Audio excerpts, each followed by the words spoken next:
Donc, encore une fois, bonsoir et bienvenue à l'Église baptiste centrale de la Rive-Sud. On va continuer notre étude sur la théorie de l'évolution versus la réalité de la création. Puis, on va faire un petit récapitulatif de ce qu'on a vu les dernières fois. Ça fait quelques semaines qu'on n'a quand même pas jeté un coup d'œil là-dessus. On avait eu d'autres activités. On vous souvenez de ce qu'on a vu? Les 4 grandes questions auxquelles on doit tous avoir une réponse. Donc, qui suis-je? Ben, si on regarde ça selon le point de vue créationniste, selon les Écritures, on est un être humain créé à l'image de Dieu. On a vu ça tantôt en la lecture de la Genèse. Et d'où viens-je? Ben, j'ai été créé par Dieu. Et pourquoi suis-je ici? Ben, on est ici pour glorifier Dieu. C'est le but ultime pourquoi Dieu nous a mis sur la terre, pour lui rendre la gloire. Et où irai-je après ma mort? Ben, 2 options. Donc, soit le ciel si on est sauvé par la foi en Jésus-Christ, ou l'enfer si on choisit tout simplement de continuer dans l'incrédulité. Et on veut savoir, est-ce que l'évolution, la théorie de l'évolution est vraiment quelque chose de scientifique ou si c'est seulement associé à des théories dites scientifiques ou à des contextes dits scientifiques sans être vraiment scientifique. Pour le savoir, on va d'abord regarder la définition du mot science et la définition du mot science. Science veut dire connaissance. Et connaissance assurée, une connaissance certaine. Mais une connaissance certaine, comment on obtient une connaissance certaine en science? C'est par l'observation des phénomènes. Donc, on observe un phénomène, lorsque le phénomène tend à se répéter temps après temps après temps, donc 1 plus 1 donne 2, 1 plus 1 donne 2, 1 plus 1 donne 2, eh bien, on sait qu'à un moment donné, le résultat est 2. Donc, ça devient scientifique. Donc, le mot évolution, dans la théorie d'évolution, très peu le savent, même ceux qui y croient à cette théorie, comprennent pas qu'ils croient en fait majoritairement en une religion, puisqu'elle se divise en 6 parties. Donc, la première étant l'évolution cosmique, qui est relative au Big Bang, et l'évolution chimique, l'évolution stellaire ou planétaire, après ça l'évolution organique, et ce qu'on appelle la macroévolution, une bactérie finit par devenir un animal ou on descend tous du singe ou peu importe. Donc ça, c'est la macroévolution, c'est des gros changements entre les agents qui évoluent, et la microévolution.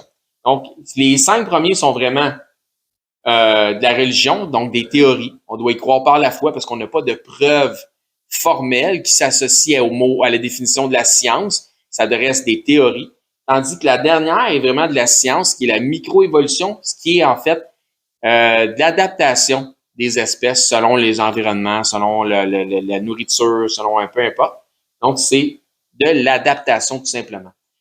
Première loi de la thermodynamique, lorsqu'on demeure en science, dans les termes scientifiques, la première loi de la thermodynamique stipule que, et ça c'est vraiment de la science observable, que rien ne se crée, rien ne se perd, tout se transforme. Donc, la matière ne peut être créée à partir de rien. Et c'est exactement ce que propose la théorie de l'évolution. Au commencement, il n'y avait rien, rien est devenu quelque chose et ça a explosé, donc le Big Bang. Et éventuellement, dans l'évolution, ou la macroévolution, ou l'évolution des espèces, ça dit qu'éventuellement, encore une fois, il n'y avait rien, rien est devenu une bactérie.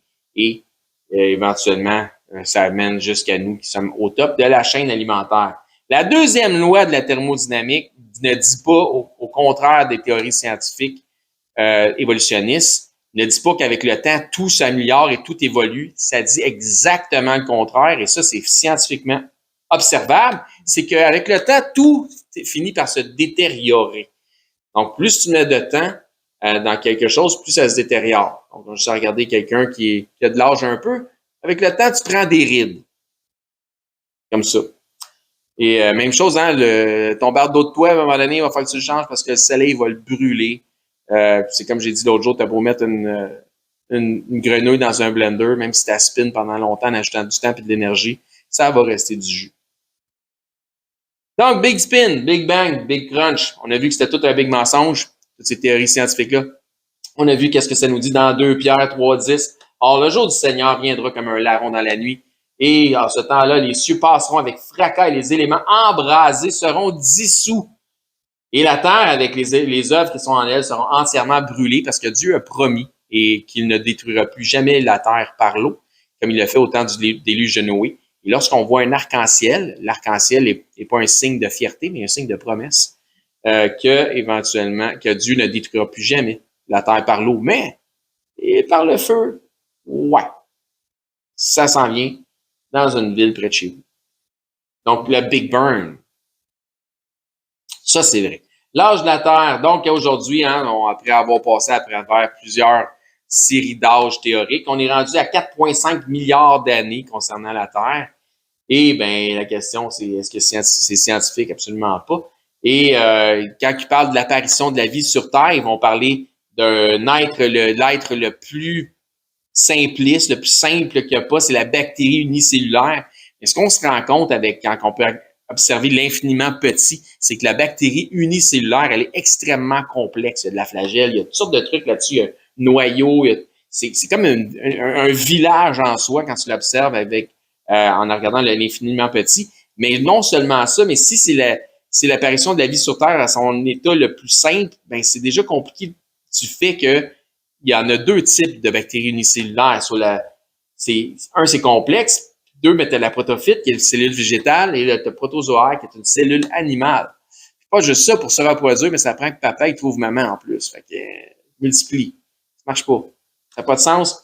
Donc, déjà que si c'est la partition de la vie sur Terre est si c'est l'état le plus simple, l'état le plus simple est complexe. Comment que rien est devenu quelque chose, mais que devenu quelque chose de complexe. Moi, ma théorie, c'est qu'il y a un créateur, il y a un designer, il y a quelqu'un qui a dit, moi, je suis capable de faire de quoi de puis il a créé. Donc, tout ce qui est cette image-là qui représente l'arrivée de la bactérie qui devient un tétard, puis une étoile de mer, un poisson, puis un reptile éventuellement, l'homme, le singe, le primate, jusqu'à l'homme, mais c'est une doctrine et non pas de la science. Et donc, c'est ce qu'il appelle le chaînon manquant, c'est qu'il n'y a pas rien entre l'homme et nous autres, il n'y a pas rien. Tu ne trouves pas entre le gorille ou le primate ou le chimpanzé ou l'orang-outan, il n'y a pas rien entre eux et nous qui nous ressemblent. On va voir ça éventuellement. Et la théorie stipule que tout ça descend d'une roche. Ben oui. Comment ça? Parce que ça dit qu'il n'y avait rien puis qu'il y a eu de la pluie pendant des millions d'années sur des roches. Éventuellement, il s'est créé une soupe et là, la soupe s'est créée la bactérie. Donc, le tout descendant d'une roche qui est notre grand-papa. On l'appelle grand-papa comment? Ah, grand-papa Caillou. Oui. Et donc, on a vu aussi le déluge et ses légendes. On a estimé à plus de 500 histoires de déluge à travers le monde, dans des tribus, dans toutes sortes de sociétés. Donc, on voit ici quand on accélère le processus, bien, ça représente plusieurs endroits dans le monde où il y a des légendes de déluge qui s'associent vraiment à celle de Noé, qui est dans la Bible. Donc, le nom de Noé, Manu, les légendes en Inde, on a vu que son nom revenait, donc Ma qui veut dire eau aussi. Manu, dans le sanskrit, qui veut dire humanité, on utilise encore le terme pour dire human, donc man, le terme anglophone. L'homme le plus ancien des tribus germaniques s'appelait Manus. Et Manus était aussi le nom de Noé de l'ancienne Lituanie. Donc, il n'y a pas d'hasard dans ces choses-là. N'oubliez pas que Dieu a tout créé, Dieu a tout détruit la terre par l'eau. Et dans un gros bateau, a sauvé 8 personnes. Noé, son épouse, ses 3 fils et leurs 3 épouses. Donc 6. Et l'humanité s'est recréée reformée, à partir de toutes ces 8 personnes-là. Donc, dans l'écriture chinoise, qui a à peu près 5000 ans d'histoire, là, selon eux, on voit l'histoire de la Genèse. Donc, secret plus homme ou fils plus jardin égale diable. Donc, dans le jardin, il y avait le serpent qui a tenté Adam, le fils de Dieu. Et diable plus arbre plus ouvrir ou cacher. Donc, qu'est-ce qu'ils ont fait? Donc, le diable, il les a tentés, ils ont pris de l'arbre et quand ils ont pêché, qu'est-ce qu'ils ont fait? Ils se sont couverts aussi avec des feuilles. Ben ça, c'est veut dire tentateur. Donc, il n'y a pas de hasard. Comment ça que l'histoire de la Genèse se retrouve dans les écrits chinois? C'est assez particulier. Théorie du déluge, on a vu ça en Genèse 7, verset 11, à l'an 6 de la vie l'an 600 de la vie de Noé. Au second mois du 17e jour, enfin, les sources du grand abîme éclatèrent et les bondes des cieux s'ouvrirent. Donc, c'est ce que je disais tantôt lorsqu'on lisait la Genèse. c'est qu'il y avait de l'eau en dessous, de l'eau au-dessus. Puis l'eau en dessous a jailli, puis l'eau au-dessus a tombé en même temps. Donc, c'est ce qui a créé l'amas des eaux du déluge. Donc, de l'eau d'en haut, de l'eau d'en bas, et voilà. Donc, l'effet de serre, on a vu ça, plus la pression atmosphérique accrue à s'en faire augmenter le taux d'oxygène. Donc, un fleuve sortait d'Éden et arrosait le jardin. Et Dieu n'avait pas amené de pluie encore, et il n'a pas fait pleuvoir sur la terre. Il y a une vapeur qui montait telle une rosée, qui arrosait toute la surface du sol. Donc, ma théorie à moi, c'est qu'il n'y a pas eu de pluie, avant le déluge de Noé. Donc, c'est la première fois qu'ils ont vu de la pluie tomber du ciel, c'est lorsque le déluge est arrivé. On a vu aussi le taux d'oxygène accru, hein, que la girafe, c'est quasiment un miracle qui a réussi à aspirer de l'oxygène, l'envoyer vers ses poumons, oxygéner son sang vers le cœur, vers le cerveau, puis après ça, tu sais que ça se transforme en CO2 puis ça s'expire. Donc, ça serait impossible pour un brachiosaure aujourd'hui de respirer le taux d'oxygène qu'on a, à voir la grandeur qu'il y avait, ça fait pas de sens. Il serait incapable de prendre une bouffée d'air en fait. Donc, dans l'optique de la survie de la girafe, il a donc fallu un taux d'oxygène vraiment plus élevé pour que le brachiosaure puisse, de manière d'inspirer suffisamment d'oxygène grâce à des narines pas plus grosses que celles d'un cheval, en fait. Et on a vu un autre truc, mais en fait, on n'en a pas vu. On en a parlé. Olivier a posé une question concernant comment que les affaires de négro. Ben, en fait, ce que j'avais répondu, c'est que le petit poisson rouge dans son bocal resterait toujours petit, mais dans des conditions optimales. Les animaux s'adaptent à leur environnement. Fait que c'est le même petit poisson rouge. C'est juste qu'il va rester tout le temps petit dans son petit bocal. Mais dans un gros lac, il va devenir un bétail. Ainsi, le petit poisson rouge incorporé à un lac deviendra d'une dimension différente, donc à peu près les mêmes trucs. C'est pas, donc, il y a des fossiles d'animaux géants qui ne sont pas que les dinosaures, mais partout dans le monde, à coup de millions.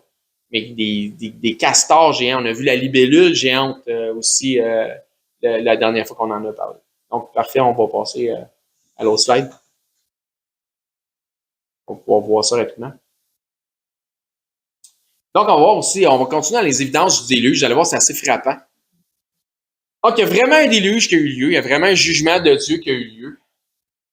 Donc, Genèse 6, ça dit, verset 12, Dieu regarda la terre et voici, elle était corrompue, car toute chair avait corrompu ses voies sur la terre. Alors Dieu dit à Noé, la fin de toute chair est arrêtée par devers moi, car ils ont rempli la terre de violence. Voici, je vais les détruire avec la terre. Et on voit au verset 17, je crois. Oui, et moi, je vais faire venir le déluge d'eau sur la terre pour détruire toute chair ayant souffle de vie sous le ciel. Tout ce qui est sur la terre périra. Donc, on sait que ça a été effectivement le cas, sauf pour 8 personnes et un couple minimum de tous les animaux, mâles et femelles, selon leur espèce, qui ont rentré dans l'arche. Donc, grand-papa Noé. Le déluge d'eau de la Genèse fut une inondation globale sur l'ensemble du globe. Ça n'a pas été juste local, c'est vraiment global. Et un total de 8 personnes furent sauvées de ce déluge grâce à l'arche. Noé, son épouse, ses fils et leur épouse. 2 Pierre, chapitre 3. Donc, dans les derniers jours, il viendra des moqueurs avec leur raillerie. On est dans les derniers jours. Marchant selon leur propre convoitise. Qu'est-ce que ça va faire en sorte? Parce qu'ils marchent selon leur propre convoitise, en disant, ils ne voudront pas obéir à un Dieu, en disant qu'il y a déjà eu un jugement, donc on a des comptes à rendre à un Dieu qui juge de toutes choses. Non, ils vont vouloir ignorer ce jugement-là, ignorer qu'il y a un Dieu. Donc ça, dans leur convoitise, ils vont dire, où est la promesse de son avènement? Hein? Il est où Jésus? Il ne viendra pas. Il est où Dieu? Il n'est jamais venu. Hein, il nie le fait que Christ a existé, que Christ est vraiment venu, que Christ était vraiment le Messie, Dieu en chair. Donc, car depuis que les pères sont morts, tout demeure dès le commencement. Ça, c'est le mot-clé. Ils font pas référence. Donc, le commencement de la création, ils font pas référence à un moment d'année où il y aurait eu un déluge. Il n'y a pas eu de déluge, selon eux. Parce qu'au déluge, tout a changé. Ce n'est plus selon le commencement. Donc, il y a un changement au déluge.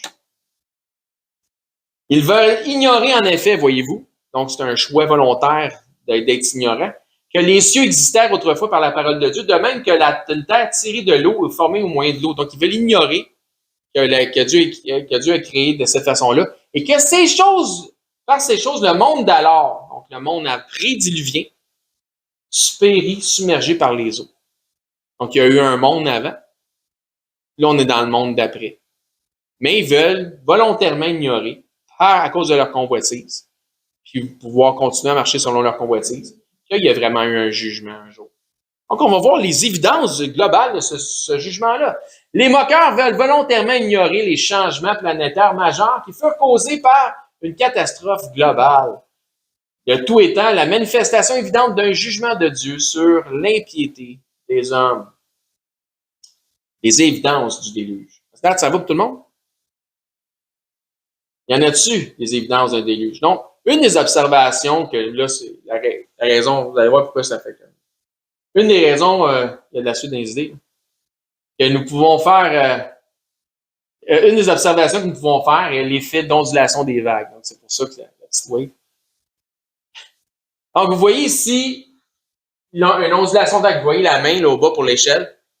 Ce qu'on observe là, c'est qu'il y a un mouvement de va-et-vient. Donc là, alors que l'eau s'évacue, parce que là, on voit que l'eau s'est évacuée, donc l'eau va toujours laisser une trace au sol de ses sédiments qui permettra d'observer l'image de ces derniers mouvements là, de va-et-vient. Vous voyez ça? Donc ça, c'est à petite échelle. À petite échelle, c'est bon. Ainsi donc, si tel que la parole de Dieu nous l'exprime, il y a bel et bien eu un déluge global, nous devrions être en mesure d'observer ce même phénomène, mais à une échelle plus grande. Est-ce que ça fait du sens? OK. Est-ce qu'il y en a? Nous devrions être en mesure d'observer, comme on disait, ça, là, ce que ça pointe là-bas, c'est un bâtiment. Ce que vous voyez là, vous voyez les ondulations? C'est l'évidence qu'il y avait de l'eau, puis pas juste un peu. Parce que je ne sais pas si vous voyez dans le coin complètement, mais c'est un arbre. Fait que ça, là, c'est comme des super grosses collines. Mouvement de va-et-vient. C'est exactement comme l'image qu'on a vue avec la main qui servait comme à l'échelle. Là, voyez-vous un bâtiment? Voyez-vous les mouvements de va-et-vient? De toute évidence, il y a eu un déluge là. Il y avait de l'eau. Oui, Olivier. Sur la terre. Ah, exact. Ben, c'est bon que tu poses la question. On va pouvoir t'aider là-dessus. Nous devrions être en mesure d'observer ce même phénomène. La vue horizontale. Et quand tu regardes ça, tu ne sais pas. Mais ça, c'est les effets d'un mouvement va-et-vient de l'eau qui s'évacuait. On va continuer à en voir. Comme je dis, il va y avoir de la redondance dans ces enseignements-là. Bon. On évalue que la quantité d'eau utile pour former les ondulations comme celle-là à plus de 1000 pieds de profondeur. Donc, à titre de comparaison, la tour Eiffel a à peu près plus ou moins 1000 pieds. Si vous regardez la tour Eiffel, là, regardez les bâtiments autour. Les bâtiments autour ont à peu près 6-7 étages. C'est haut longtemps, 1000 pieds. Donc, minimum 1000 pieds pour créer ces ondulations-là. Ça a pris ça pour faire ça. Ils ne se sont pas fait tout seuls, ces ondulations-là. Donc, ça, c'est des ondulations de vagues qu'on voit là. Pour répondre à Olivier, donc, Kama Prairies, Montana, USA, Google Earth. Tu vois-tu toutes les ondulations? Parfait. Maintenant, Mauritanie, Afrique. Et les dépôts blancs, en fait, c'est des dépôts de sel. En Chine, Xinjiang, en Chine. Même chose. Donc, c'est bon? Assez de place pour tout? OK, parfait. Donc, les eaux du déluge ont transporté d'immenses roches qui se sont déposées sur le sol. Comment qu'on arrive à savoir que ces roches-là ont été transportées? Vous allez voir. Ces roches se retrouvent partout dans le monde.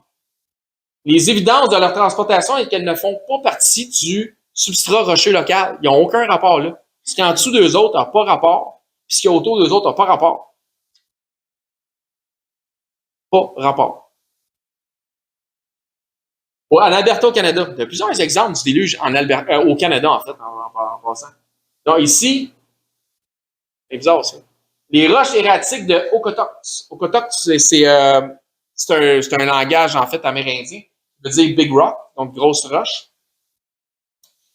C'est important, cet important site géologique du sud de l'Alberta est un site touristique historique. Définition de erratique, c'est des roches erratiques. C'est qui manifestent aucune tendance cohérente. c'est pas cohérent avec le reste de ce qu'il y a autour. On le voit très bien, là, c'est en milieu d'un champ. Ça n'a pas rapport. Donc, c'est des roches qui ont été transportées par quelque chose. Et le quelque chose, en fait, c'est probablement de la glace, puis de l'eau, etc. Donc, that's all, folks. À la semaine prochaine!